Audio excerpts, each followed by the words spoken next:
Guarding our eyes is not only about looking at impure sights. It also entails refraining from looking at things that rob us of our happiness. The Gemara asks, where do we find Haman mentioned in the Torah?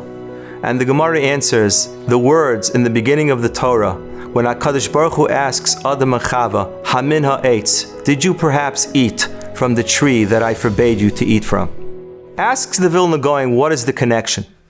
We find by the story of Haman that he basically had everything. He had wealth, he had power, and he had family.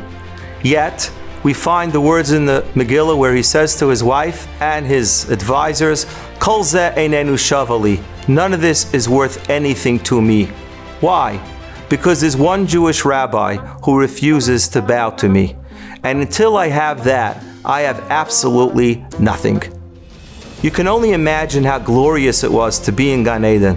Yet, the serpent comes to Chava and says, you have absolutely nothing. You think you have something, but you don't. Look around. You see that tree over there? You see how beautiful it is?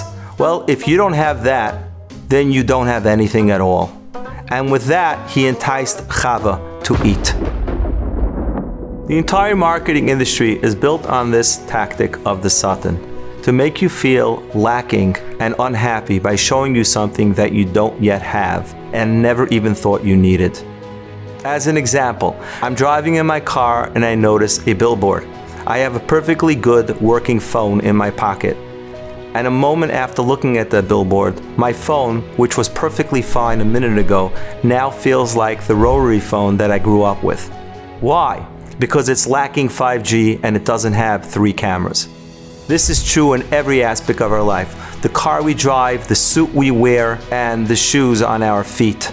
There's always going to be something better that's going to be shown from us.